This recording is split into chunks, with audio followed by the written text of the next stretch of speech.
Welcome, everyone. It got a little chilly in here. That fast? Did we turn the heaters off? I'm not sure. Oh, Moving around and check. okay. So, does anybody remember where we were? 17 Page 17? in your book, 17. Okay. Okay.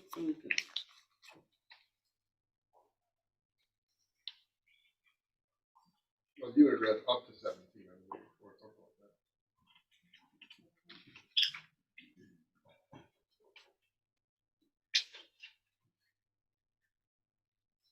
I believe the page numbers in the PDF may be different.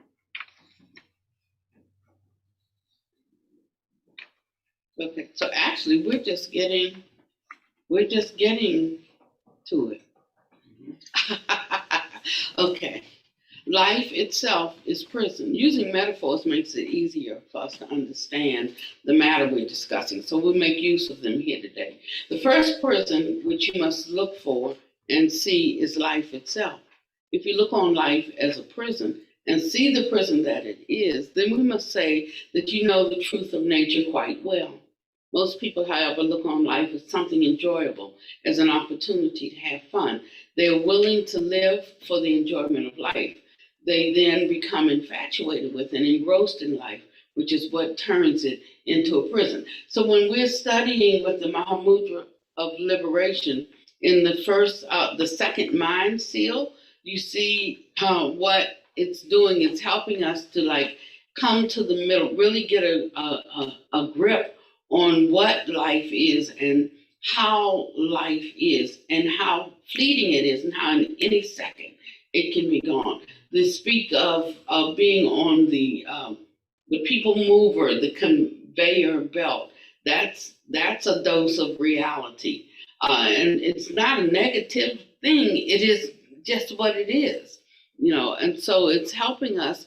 It doesn't mean that we won't have enjoyments, that we won't have pleasures, but it's so that we can actually enjoy things and experience the pleasure of things. What kills the pleasure for us is the grip that it holds on us if we're not careful, and that grip is either in the present moment or that grip becomes something in the future. And if you look at whatever we grip around, then it sticks with us, and then it becomes something in the past that's continually haunting us in the present. There was a Sangha, Dhammacharya student, and when they had to give like a 5-minute talk about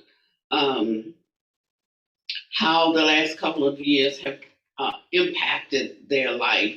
And this is a person who's constantly regurgitating her life with her mother and what happened when she was 12 and so forth. But when she was talking in that 5 minutes, she did not talk about that at all.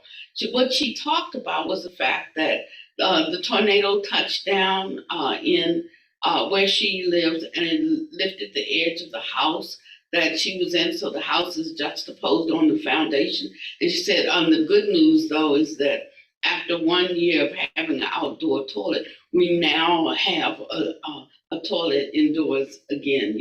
Now I'm listening. I said, I don't want you to call me anymore needing to talk to me about your mother and the issues about your mother from 12 years ago. Because if you can handle, all of the crises that came around, weather conditions, lifting the tornado off the house while you were in the house and all that. And it was like not a thing. It was like, maybe because that was so big that she knew she had no part in it, nothing she could do about it, But that's how we are. We know our strength by the big things that we can handle, but it's the little foxes that spoil the vine. And so if we attach to anything around that, why they didn't love me more, or why they didn't show this, or why they did act like this, but anything that we are fixating around is going to be a prison for us, and it's going to cause us suffering. So it's not to say you can't have any fun in life. Of course you can.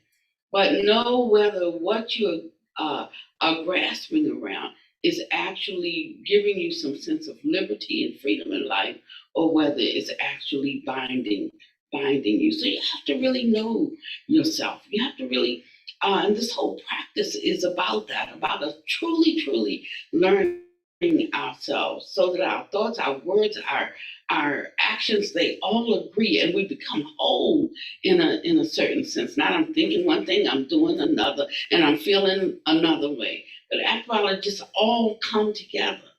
And in the beginning, that might not be so good because when it first starts, and I don't like if speech is this way, if thoughts are this way, and actions are this way, like nothing's jiving, right? But when they start to line up, whether it's a good thought, a good word, and a good behavior, or whether it's a bad thought, bad word, bad behavior, they at least start lining up, and then that's how we go from the many different ways to see something to the two. It's either beneficial, not beneficial, useful, not useful. Yeah. And so in the beginning, we have like a myriad of ways to look at it. And we think like we're going really deep now, because it's not just one way to hold something. There are many different ways we can hold something. But as we go further in it, it starts, that's the middling way. But when you get to the end way, you're back to two ways. It's this or it's this. But it's informed in a different way so that, so that it simplifies, so that your life is simplified. The confusion leaves your life. Everything just becomes simple. You can just look and say, I'm selfing, or you'll know that you're not, even if somebody else thinks that you are. So what do you care about what they think? Don't waste your time trying to convince somebody of something else. Just make sure that you know for yourself exactly where you are on that, on that spectrum, and how you hold something lines up with your ideal. So it's a shame to live our life and die, and we never came up to the very things that we hold dear, and then there's not enough time left, and so we die with regrets. It's about being able to die freely and not bound with regrets.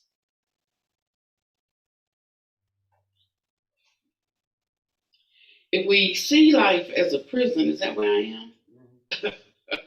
Then we must have seen the Upadana in this life. If we haven't seen Upadana in this life, we won't see that life is a prison and we'll be content to think that this life is heaven instead. That's because there's so many things in life that satisfy us, that trick us, and engross us. However, in anything that we find satisfying, agreeable, attractive, and infatuating, there will be Upadana as well. There will be that clinging as well. That thing becomes a prison. However much we love something, it becomes at least that much a prison because of Upadana. This is a positive kind of Upadana. As soon as we hate something or dislike something, that becomes a negative kind of Upadana, which is a prison just the same. To be beguiled and misled either by the positive or by the negative is a prison both ways, and that prison turns life into dukkha. In addition, one will be able to see that when there is Upadana in life, then life becomes a prison. And so when there's no Upadana, then life is not a prison at all. You can see this right now, here, whether or not there's Upadana in your life. Is my life a prison or not? Am I living in a prison of Upadana or not? Each of you must look very carefully into your own heart and see absolutely clearly whether life is a prison for you or not. Have you got a prison or not? Are you living in a prison or not? Otherwise, why are we coming here to meditate? Why are we coming to cultivate our minds? In essence, the true goal and purpose of mental development, bhavana, is the destruction of our prisons. Whether your studies and practice are successful, whether you can destroy the prison or not is another question. Nonetheless, our real aim and purpose is to destroy the prison of life. Carefully consider, if we don't recognize Upadana, we are caught in prison without even recognizing the prison. We're trapped in prison without knowing the prison at all. What's more, we're satisfied and infatuated with that prison, just as we are infatuated and satisfied with life. Because we're infatuated and satisfied in life, we get caught in the prison of life. What are we going to do that it won't be a prison? This is the question that we must answer most carefully and correctly. How are we to live so that life is not a prison? This means that ordinarily or naturally, life is not a prison. That we only make it into a prison through Upadana. Because of our ignorance, our stupidity, our own lack of correct understanding, we have Upadana in life. Life then becomes a prison for us. In Thai, we have a phrase which is both crude and critical, Sam Nam Nai Man, which means something like, it serves you right. Life isn't a prison or any such thing, but through our own stupidity, we make Upadana with ignorance of Vijja, and then there's the prison. What can we say but Sam Nam Naman, it serves you right. If you all say, oh, you think Buddha Master's tough. If you're successful in practicing Anapanasati Bhavana, mindfulness with breathing, mind cultivation, you will understand life well. You will know Upadana well, and you won't have any Upadana in this thing called life. Then any prison that is happening dissolves and disappears, and new prisons don't occur. This kind of life has the most value, but who gets it or does not get it is another matter. Please try to understand these facts as you ought to. This will motivate you to apply yourselves with energy and patience to be able to destroy the prison. One way to look at these facts is to observe that life must carry on according to the law of nature, or that we ourselves must carry on in line with natural law. We search for food, we exercise, we must rest and relax. I must work to maintain and support our lives. We must do these things and all other things that you know so well. Not to do them is impossible. We're forced to do them. This is a prison too. The fact that we must always follow the law of nature is a kind of prison. How are we going to break out of this particular prison? Why have we gotten caught in the prison of having to live subject to the law of nature? This prison comes from our Upadana regarding ourselves or regarding our lives. When there is Upadana towards ourselves, then I, the self, is born. You can think of times when you're really not thinking about yourself, when you're engrossed in something, when you're doing something, and sometimes when you're not doing anything, but there's just not a focus on the self. Then there is no sense of suffering. But the minute we turn back to who we are and how we are, suffering arises. This I is anxious about, or worries over, is frightened and afraid of these natural duties, and so is made miserable by them. These difficulties come from Upadana. If we had no Upadana regarding I, then these necessary duties would not be like a prison. We would be able to hunt for our needs, earn a living, and exercise and care for the body without being miserable if we didn't have any Upadana towards life. This is very subtle. It's a mystery for most people. This is the subtlety of nature, of natural truth. How are we going to live so that there's no dukkha connected with the fact that everything in this life must be performed in line with the law of nature?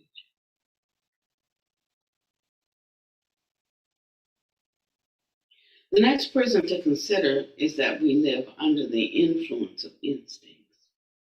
If we are under the instinct's power, we are under the instinct's power. All living things, whether people, animals, plants, have instincts. These instincts constantly force us to follow their concerns and needs. This is especially true for the sexual or reproductive instinct. How much does it control, hassle, activate, and complicate us?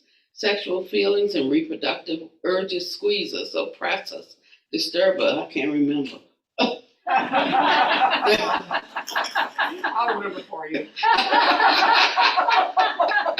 I'm married, I don't remember. I hear you. I think it's been replaced by views. You know, now whatever sexual urges left, views took over that section. You know, so I'm inundated with views and opinions and the hindrance of knowledge when we get up to this top end. And it's very seductive.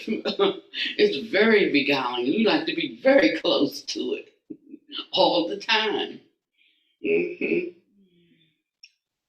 hmm But we can't stop. Sometimes we prefer it this way. Our children grow and mature to the stage where the sexual instinct ripens completely, and then the child is caught in the prison of this sexual instinct. Finally, even the instinct of showing off can run our lives. Many people wouldn't think of this as an instinct, but all animals have it.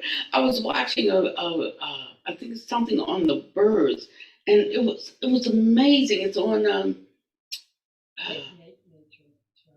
was it the Nature Channel?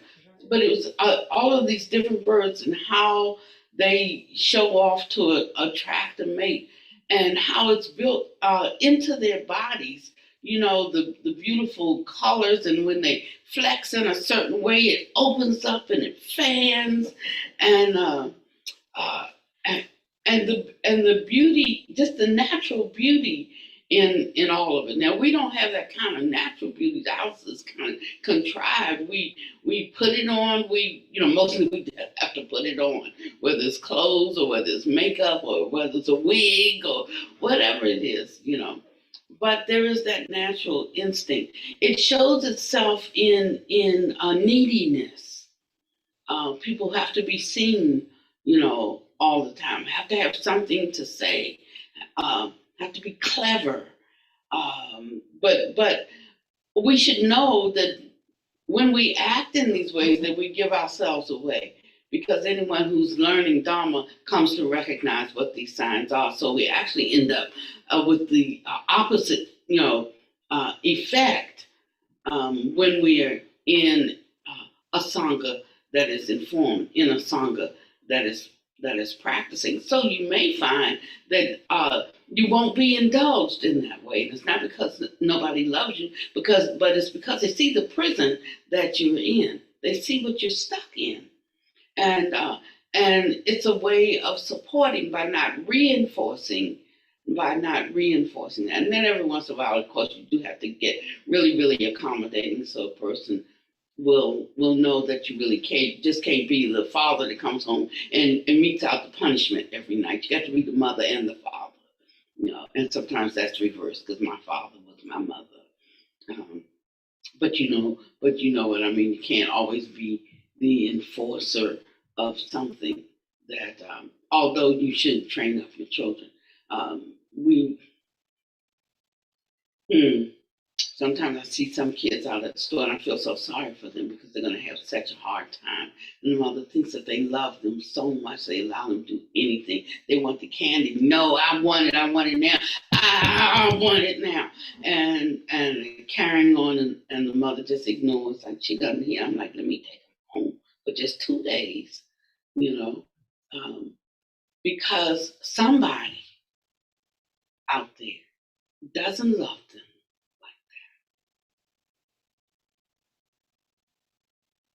It's gonna give them their comeuppance.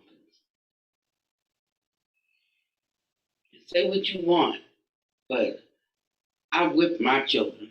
Now I'm not telling anybody to whip this, and maybe I wouldn't do it today, but I think I would, because I love them and I wanted them to really see the consequences of things as painful. But you get out there with somebody who doesn't love you, or somebody who goes after your child, they'll kill them.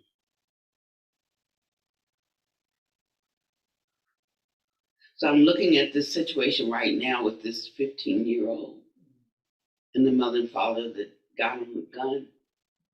And then even when he got seen in school and they were concerned, she texted him, "I'm not mad with you, just learn how not to get caught next time." But what is that? Do you think that that kind of permissiveness just started with that? That's permissiveness run amok. And it can have really dire consequences.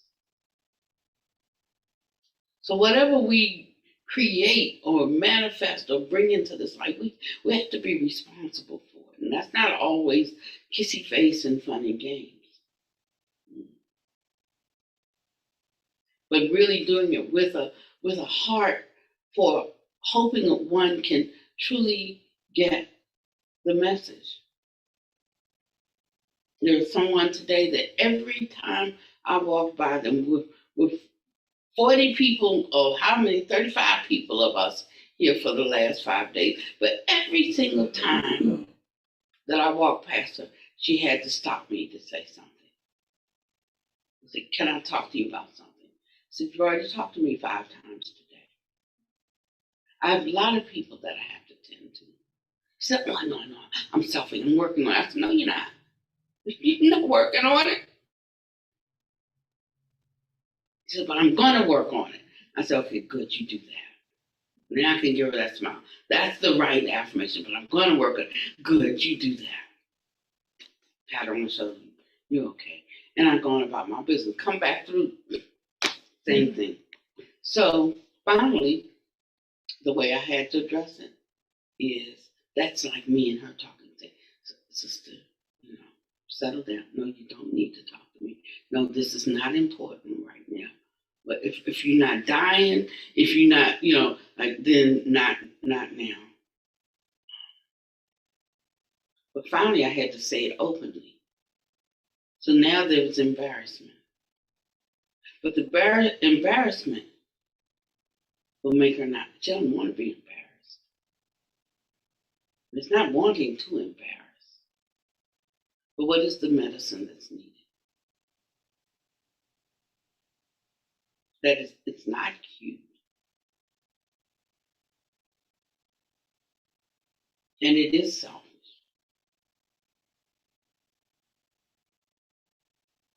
And so finally, I said, "I just talked to you about that." She said, "Oh, I know. I said, "I'm working on it. I'm working." I said, "No, you're not working on it. You're not working on it."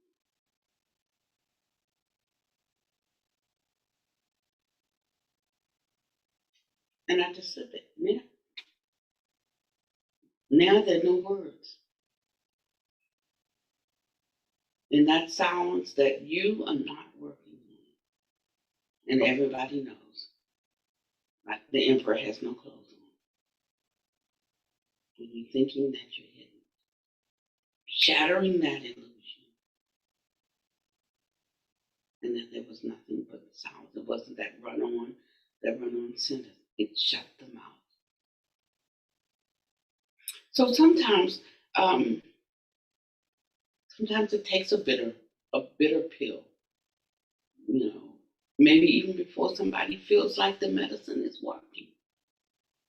So we have to be careful in how much we cajole, yeah.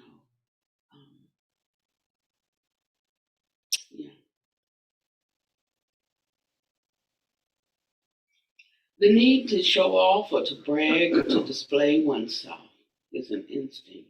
Even animals have the condition of wanting to show off that they're beautiful or strong or agile or whatever. Even this craziest, most ridiculous instinct is a prison. We want to show off and boast. If it wasn't a prison, it wouldn't force and oppress us in the least. Now, however, it forces us to buy beautiful clothes, beautiful jewelry, beautiful shoes even, and lots of them too. My sister had 3,000 pairs. Wow. For real. Why must we have many beautiful shirts and many pairs of beautiful shoes? Why do we need them all? And forgive me, we must mention the women in particular here.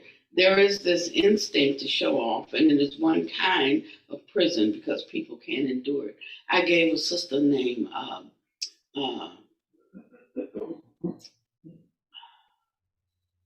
means beautiful.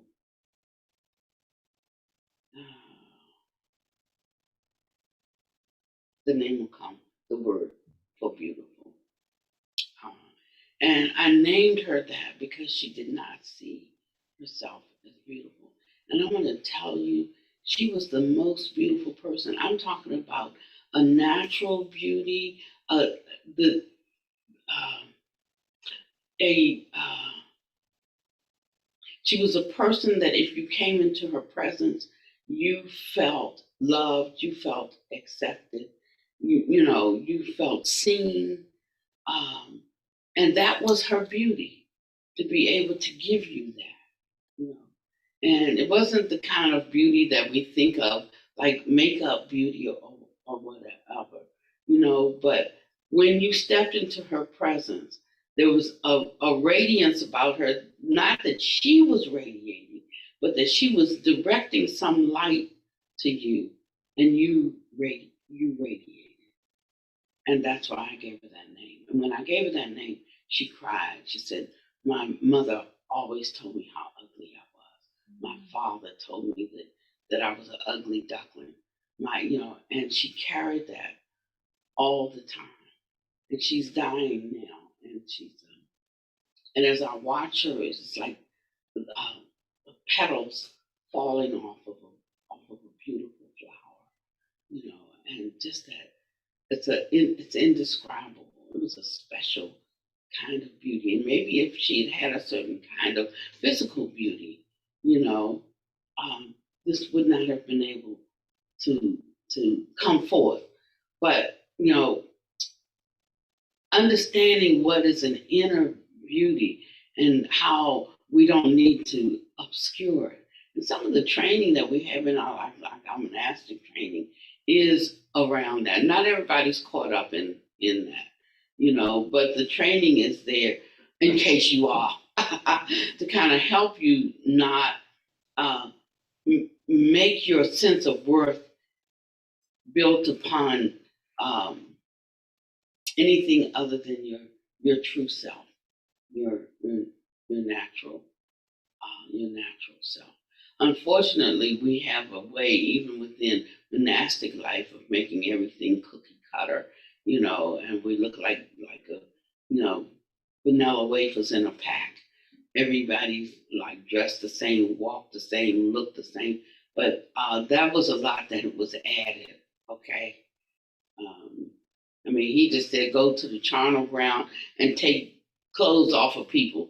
They're dead, they don't need them, and they'll be stained because the bodies have been bloating and bursting, and, you got pus and blood on them, and just go wash them in the river and stitch them together and make a robe. That's what they really looked like.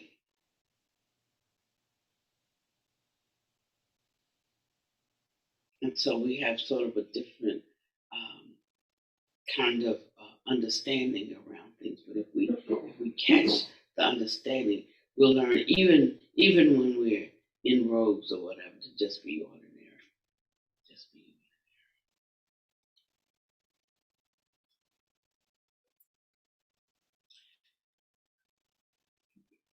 The instinct to show off is the funniest, most ridiculous. I saw somebody out there and I thought it was you, so it's not you. There is somebody out there.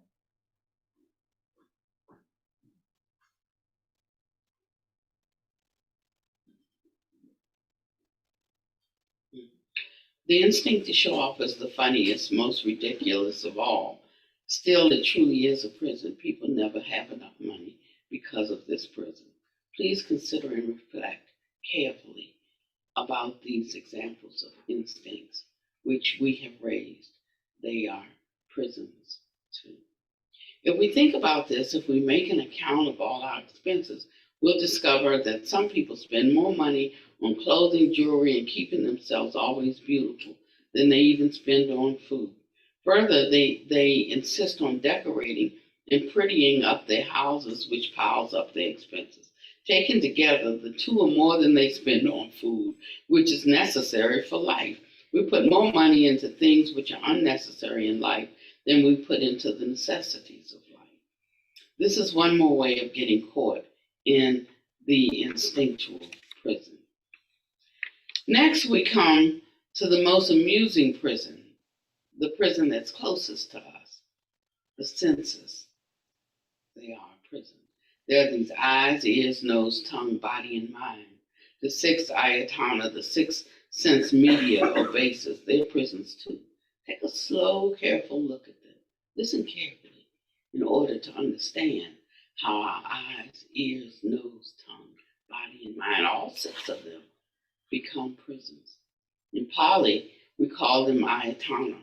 The root of this word literally means tools or means for communicating with the external world, places, mechanisms, means, or whatever, for contacting or communicating with the external world. We call them ayatana. If you're willing, use this Pali word, ayatana. We aren't sure what to call them in English, maybe sense media or connectors. All six ayatana are prisons, and we generally call them the six sense bases. But the idea being conveyed here is not that it's just the base, that the base is a medium that connects to something. We have Upadana, and if you don't get that, then you start trying to shut off the base. And then that's where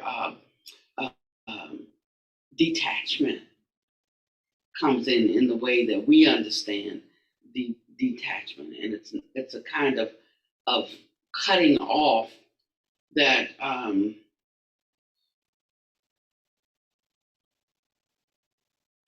that leaves us in a deficient place, or leaves us in a severed place.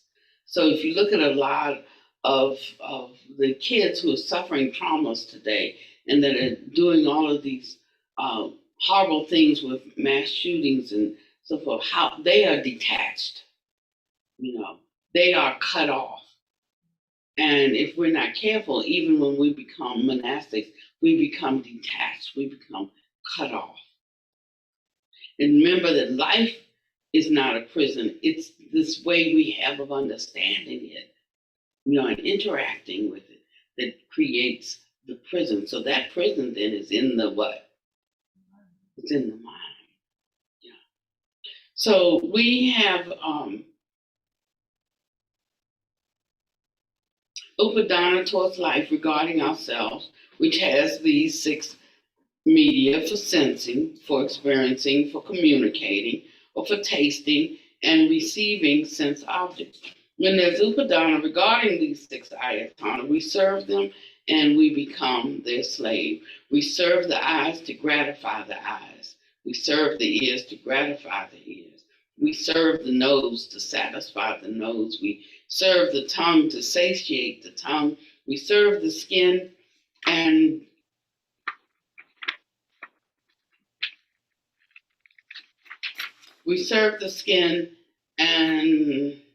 general body sense to make it comfortable.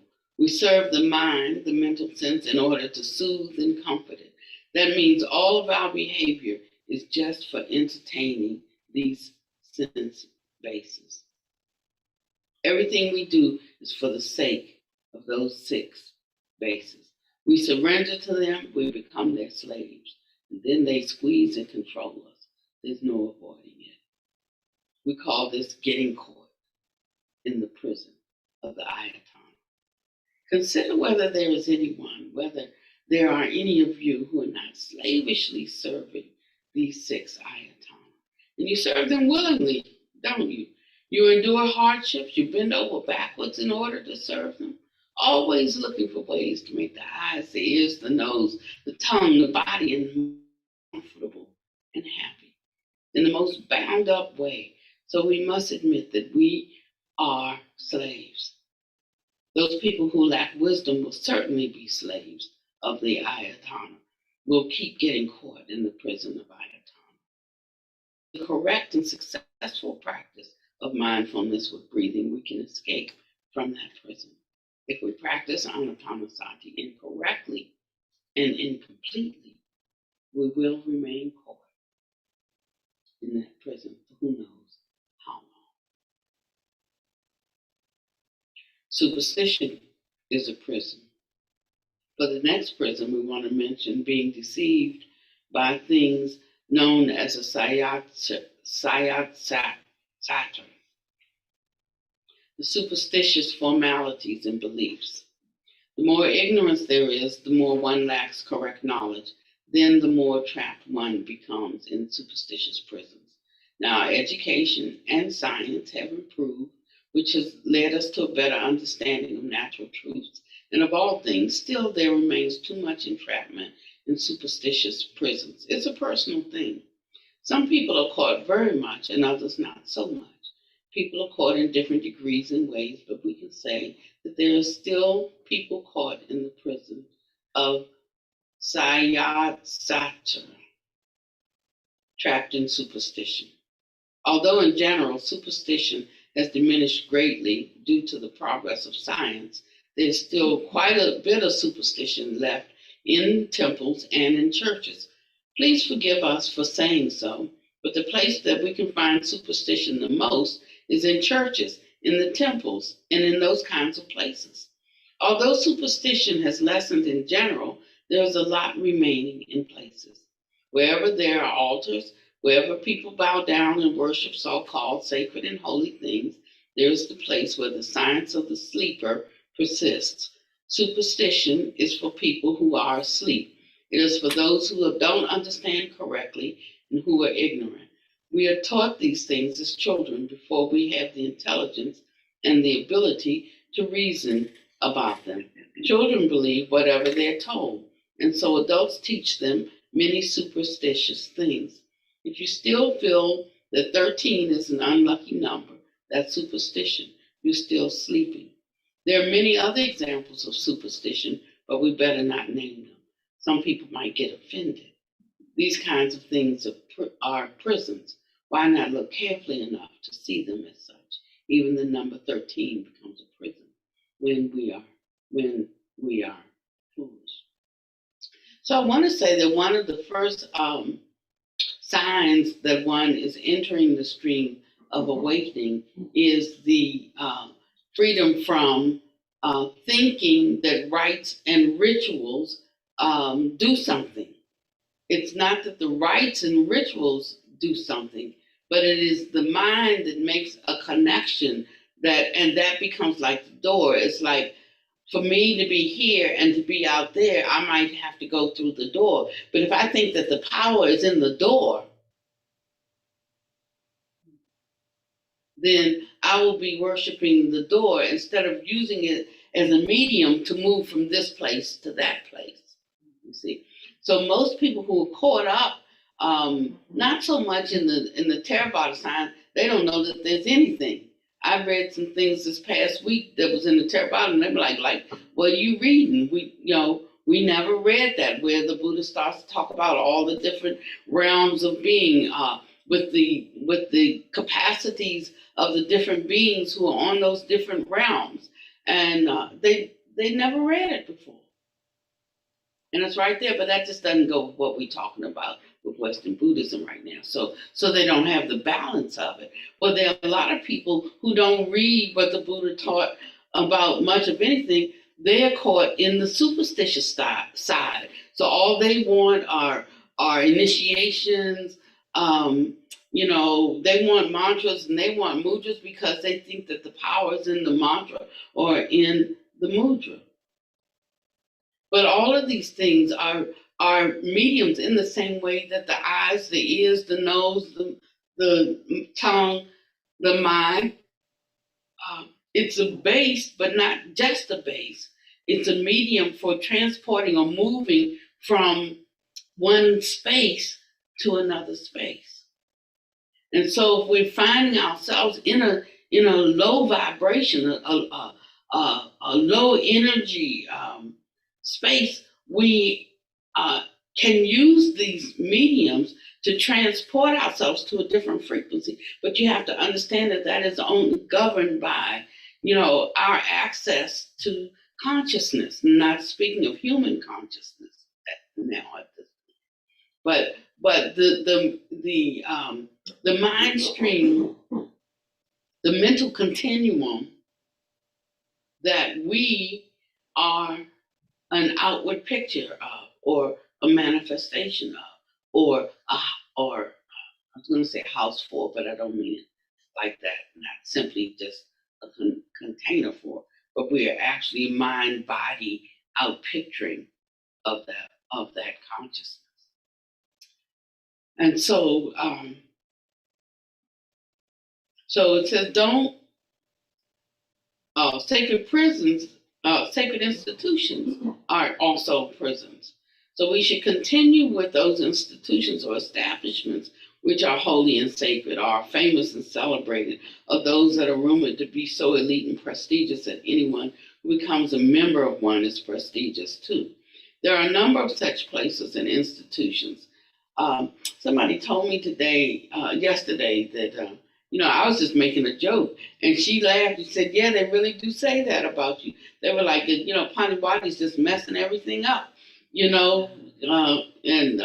because some things are like so special and so holy that if you belong to it, then you're of an elite group, but here we like just do everything. We use every room for everything. We dress in our robes, which should mean something to the one that's wearing the robe, but it doesn't mean that they're special, or that they're better than, so we just have sort of this, like, we're all mixed together here. And they said, I said, well, they sound like Panwise messing everything up, but that's all right. They just said, just wait, she'll die soon, and when she dies, we'll just go back and everything will be back like it was. She said, they do say that. They do say. So good thing my feelings don't get hurt easily, but I could imagine that's true, because you know how we are about our sacred cows, right? But we give to anything, we give it its specialness. So the one someone highly respects, and the one who thinks that they're nothing, has nothing to do with them. It has to do with us. When Buddha first awakened, he went to a guy and told him he was awakened, but then the man said, "So?" He said, "So?" So, So Buddha said, and I have to say it. He said, "Oh well, they're not gonna get me. Let me go back to the ones who's practicing and tell them." And so he went back to the 5 who used to walk with him, who used to practice, and they weren't feeling him either. He said, "I'm awakened." They're like, "Wasn't he the one who just went over there and started filling this belly because they were ascetics, And he said, "But wait a minute. When have you ever heard me speak this way?" And he spoke with a certain authority and a certain power. They said, he does seem different. Maybe we'll hear what he has to say. And he spoke. And he was able to convince him through his personal power, of the capacity of brightness that was in it. And it shone light on their dark spots. And that's how they knew. It's not just because we can all say the same words, we can all read the same words, but they're going to have a different effect on people according to what's in the one who's delivering, and what you think about them. So sometimes we miss an opportunity for something because of the form in which it's coming, or who it's coming through. They want to receive it, but not from you.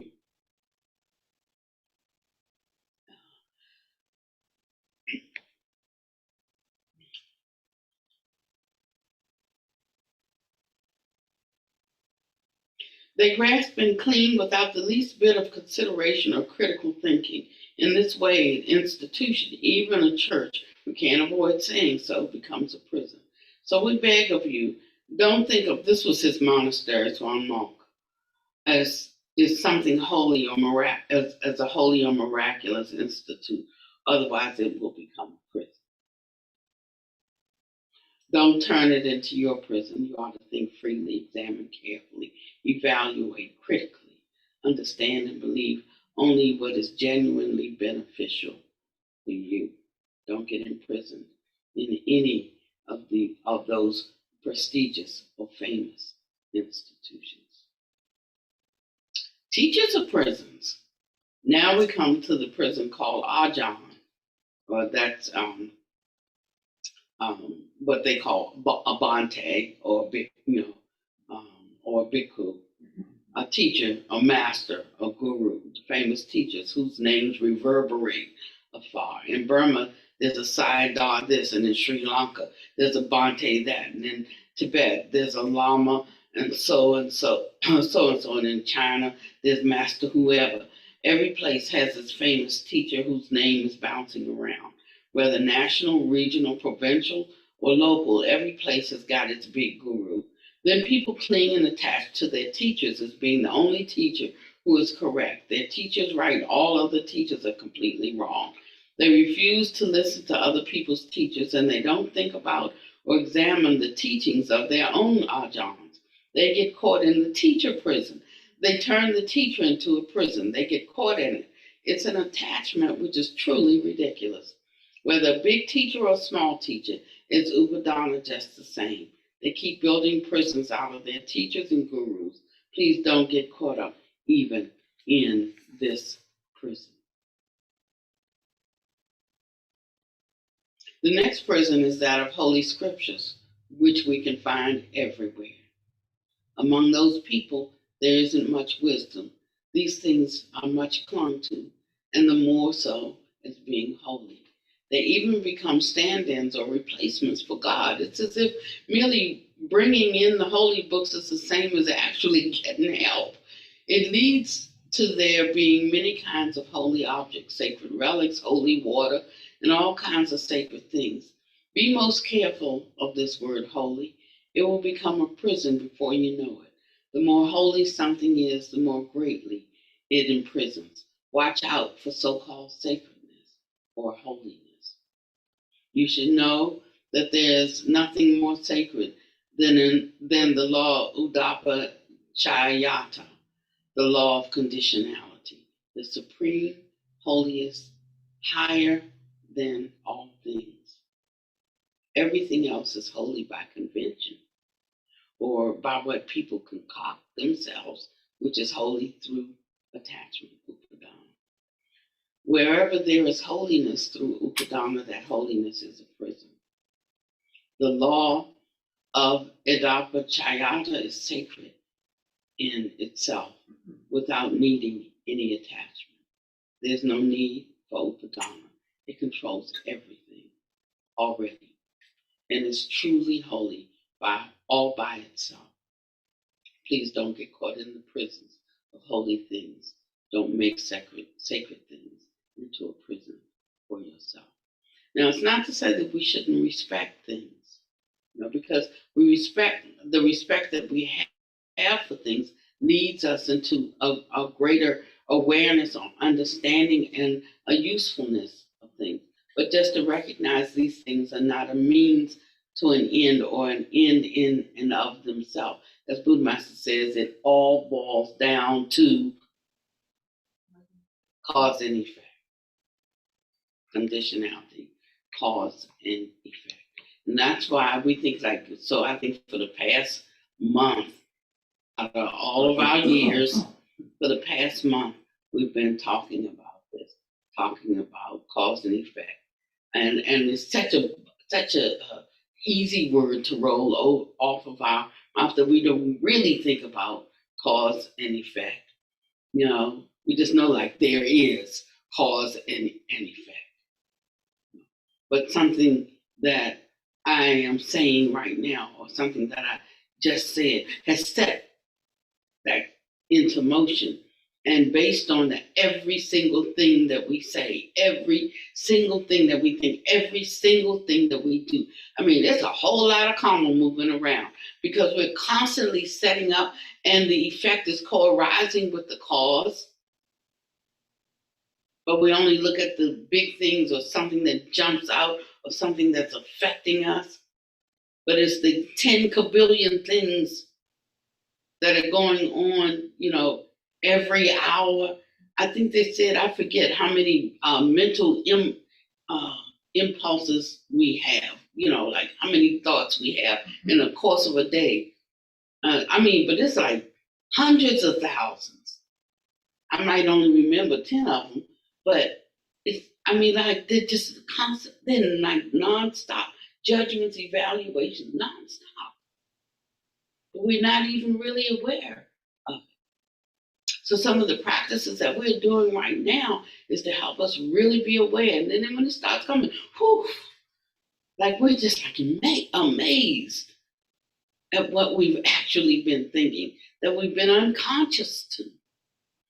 So it seems a little extreme right now while we're practicing and while we're doing the, working that oceanic mind stream, the second one. That's what it means. Oceanic, like voluminous without end. Mind stream. That it's just constantly manufacturing, chucking up, chucking thoughts, and just constantly. They're coming so fast you might only grab every 10th one or every 50th one. They're like, but they're constantly moving, flowing. And that crystal clear, sharp mind that we cultivate in meditation, we like the word, like body relaxed. We talk about the mind relaxed, but he didn't really say relax your mind. He talked about clarity. He talked about clarity, focus, concentration. Not just a little folding of the hands, a little sleep, a little slumber, everything. Woosah. That's not what he was talking about. He said his mind got clear and sharp and bright. So you can just tell from your meditations when you finish with them, whether you were doing the kind he was talking about, the kind he was leading toward. Like when you get up and I was like, oh, that was fantastic, because we've been like resting, sleeping, relaxing. But we should get up with a mental acuity, that like can see. Even he said we should fear even the slightest fault. Why you gotta fear everything? That's where the mind goes. Why you gotta be afraid of everything? But he's not talking about it in that way. He's saying like seeing the danger in it. If you're really trying to reach your goal, what are you really looking for? That freedom that comes from all of that stuff. We see the tip of the iceberg and think, oh, that's what's weighing us down. But that's not what's weighing us down. It's all of that that's below the surface. All of that that's in this mental continuum.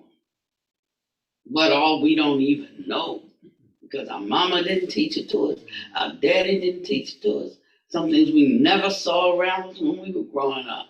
Some attitudes were never presented to us, and they just came up and said, that boy has a demon. It's like, where did that come from? Where did he get that from? He didn't get it from us, and so all of this has to come up to the surface. And it's so much jangling right below the surface. All of this can't lift that on. All of this can't come up. Because there's too much already right there on the surface and just below the surface. We got to clear some of that out. As that gets cleared out, it's like boiling, purifying gold, and as it's boiling and boiling, and the impurities rise to the top. and slough them off. And then more impurities rise to the top, and you slough those off. And so we got to slough some stuff off. But as we do, it creates the space for more stuff to come to the surface. So I'm gonna tell you, it gets a lot worse before it gets better. You think, oh, I got the ticket now. I'm about to make some progress here. So you'll know if you're making some, if your life is getting worse, if you're suffering more, then but you're recognizing that you're suffering more because you're seeing the suffering that was there, that was obscure. You're not just going around creating suffering for yourself and saying, oh, this is the good way. But when something that was causing you suffering that you had no idea about floats up to the surface, and you see that I myself am causing me to experience this in this way. I myself am choosing how I will look at it. I myself am choosing how I will hold it. I myself, and that's when we really start to take responsibility for ourselves. And there's something liberating in doing that, and even hearing that we can. That I'm working on a thing, we have to let it go. If you're working on it, if you have to say you're working on it, people already know. So you don't have to say it. Just need to work on it. That's all. And when you've worked on it sufficiently, you won't have to say anything because it just won't be there.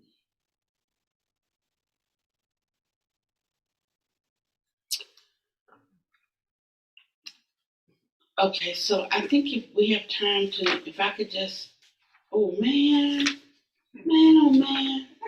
we're so close. How about if we go to 3:15? Can we go? 1:15. Can we go to 1? 3:15. I'm gonna read really fast. Goodness, and I'm not gonna talk anymore either. I'm gonna read. Goodness is a prison, a further prison. But what you can see is that we're being left with no excuse now, because it started with things we definitely know those things are prison. But then the things that we think take us out of the prison, now we're starting to see those also are prison. Goodness is a prison, views are prison, and purity is the highest prison. So those are the, yes. So when we were doing the study, the Buddha Master study, there's something that you refer to as purity. Can you, like the purity of the pure things, can you distinguish between what you mean by that and what he says there? Can you wait till I get to that section? Yeah, sure. Okay. All right, yes, I will. A further prison is one that is very important, one that causes all sorts of problems. This prison is what they call goodness. Everyone likes the good, and they all teach each other to do good. Then they worship what they call good, but as soon as there is attachment mixed in with it, and what they call good, that good becomes a prison. You ought to have good, have goodness without the attachment. Then good won't be prison. I'll give you an example of goodness. Somebody who's always thinking about it, very thoughtful, and it's a genuine thoughtfulness, and to come and bring things, to us. But she has to text 3 times to say, I'm going to bring you this. Then she has to come and bring it. And then she has to come in and talk about, well, I was at the store and I thought, well, hey, I should buy it. So she has to talk about her goodness. And then when I then see her up here at the Dharma Hall, she says, hey, that was pretty good, wasn't it? Did you eat it yet? And then after that, then then she talks about it again, and I said, "Don't you bring me anything else, because it's not good for you. It's not good for you because she's needing that. She has a clinging around it, an attachment around it, and then she'll have to tell 5 other people that she also made me a sausage, and it becomes in being attached to the goodness. I told her she's good without any of that. She doesn't need to do these things to appear as good or to even feel good. She is good. Even the thought was enough. I ain't talking about y'all, okay? So y'all just keep that coming. No more Keisha's I'm like, no, I ain't talking about. We don't text. And that's why. I know better. Yeah, but do you understand what I mean? Do you understand that how she's playing herself and getting caught up in a sense of goodness is what I'm saying. And even though the thing that she's doing is a good thing and is a genuine thing, because of the attachment to what she is doing, she's getting herself caught in a prison. That's what I'm saying. When we get to purity, it'll be the same thing, except the purity is more of how one thinks oneself as being pure as opposed to being a do-gooder. So it's not anything wrong in the goodness.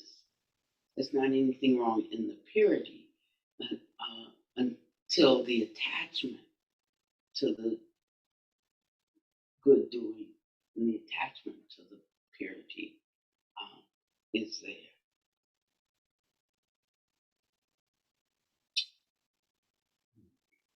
But this is interesting. If you are a Christian, we request that you think and ponder much about the teaching in the book of Genesis, where God forbids Adam and Eve to eat the fruit of the tree of the knowledge of good and evil. Don't go and eat it, or it will lead to knowing how to discriminate between good and evil. Then it attaches with upadana toward that good and evil, and then good and evil become prisons. Notice how he says, yes. When I read that, I was wondering, is that talking about judgment leads to upadana? Mm-hmm. And I'm judged this to be good, I judge that to be evil. Yeah, it is. And we're really so caught up in these two polarities of good and evil. And so when the Buddha's even talking about coming to a middle way, he's not saying that there is not good and that there is not evil. He's dealing with us in the ways that we judge and we hold things. Particularly, and that's when they become a prison for us. If we can see something is not good, then we just see it as not good and try to do something different, or make a determination to do something different or change and do something different.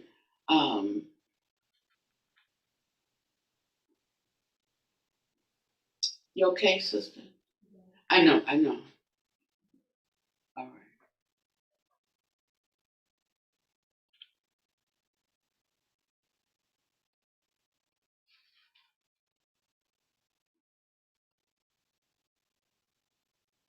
Okay, you okay? I know I've been busy, but I'm not out of that loop with what's going on with your family. I'm right there. Okay.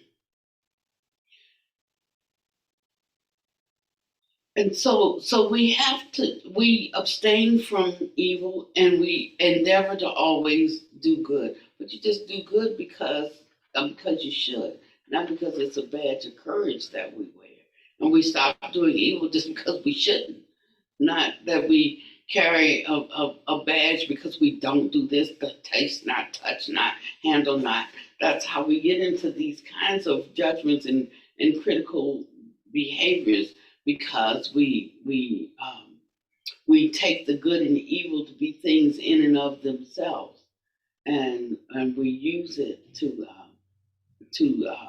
judge other people and to also judge ourselves. So he says, like, when we're reflecting, when we're doing the Mahamudra of liberation, and we go back into that part and we're seeing all of these things, you will bury yourself. You will just smother and kill yourself if you hold on to everything that you see that you have done or said or art, or if you hold on to it as they're cropping up, you will be completely burdened down. You will totally be inundated because it's numerous as the trees in the forest, But he says you just see that. What did he say then? You see that and you move on. But in the constant seeing, there will come the correction when one's heart is vested, in correction, when one's heart is vested, in improvement, when one is given towards giving up their suffering. All you have to do is see it. Just to see it. And after a while, it will never be far from you. And even when you're getting close to some garbage, you can smell it before you even see it. Yeah? You have no desire to partake of it, to taste it. You'll self-correct before you take a bite. I don't want that. And that's how we grow. That's the training. It's not just, I was going to say, it's not just a mental training, but it becomes like a whole mind-body training. Arms not going this way and legs going that way. Everything in movement, in tandem, moving together. So you have invested your whole self. And the more you invest your whole self, you discover the less of an individuated self is actually there. And then he says that's when you start moving into the state of just being like a Dharma instrument, an instrument of the Dharma. And just carefree, because Paniwati doesn't have to try to be anything for herself. Paniwati doesn't have to try to be anything for others. Just letting what is there freely and naturally surface. So I think I didn't read all of it, but just read the other 3 paragraphs on goodness as a prison. Views are prison. That's our ditty in the head. The word ditty is difficult to translate, but you could think of it as knowledge, thoughts, ideas, theories, opinions, do tell, beliefs, understanding, all of these are ditties. It means all of our personal thoughts, opinions, theories, and beliefs. It isn't just certain opinions and little beliefs.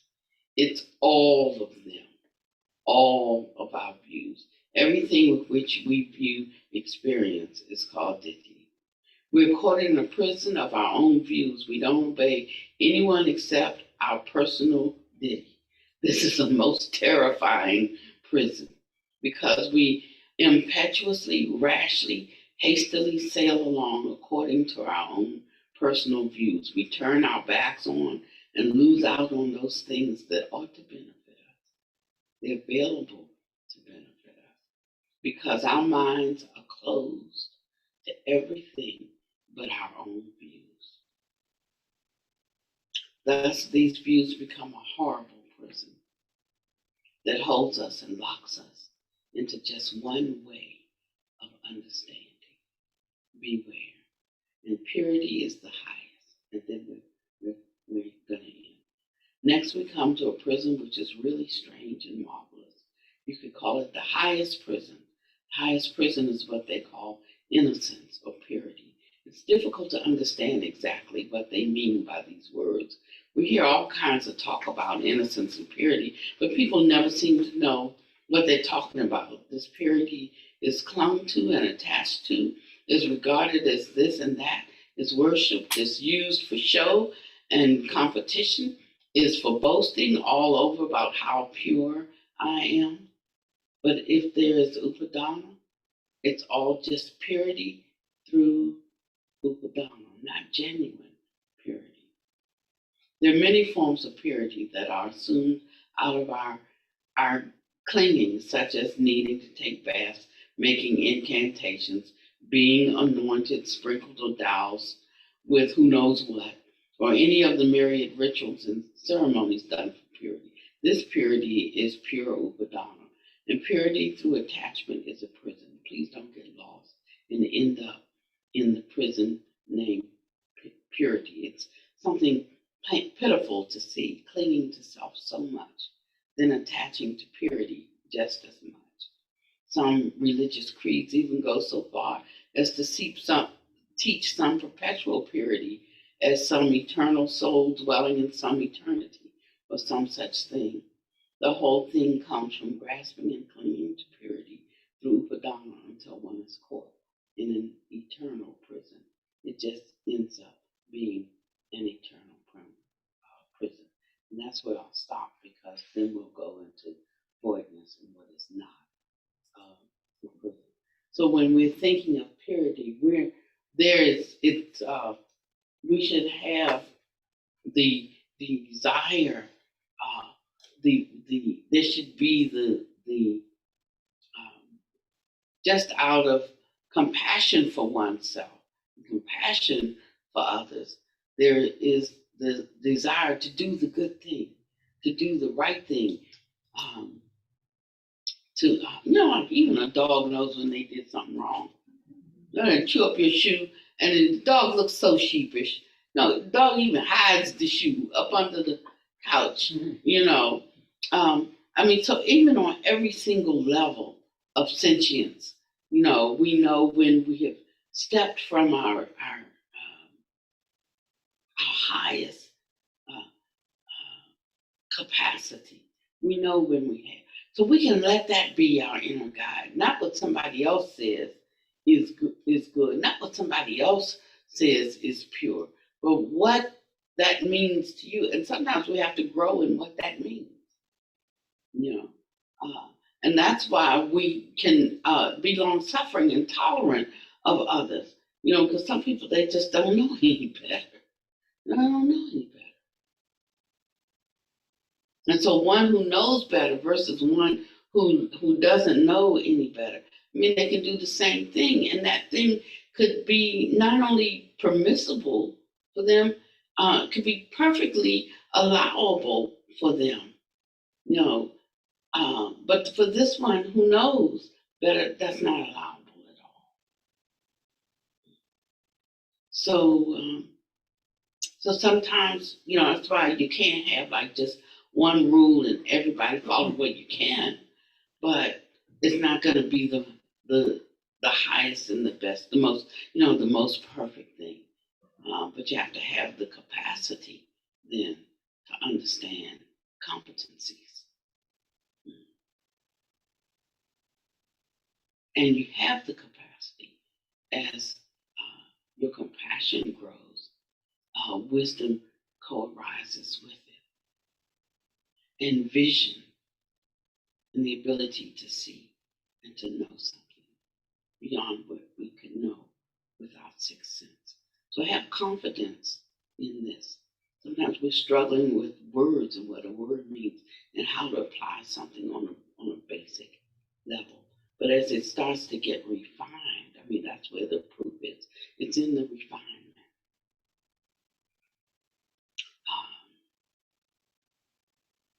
And after a while, there just won't be anything on your mind, because your mind will be free. Just be peaceful and at ease. And he called this a kind of peace that the world didn't give you, and the world can't take it.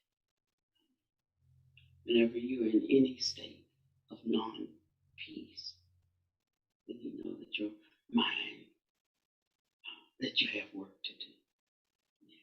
Just you. You have work to do. And it doesn't really concern anybody.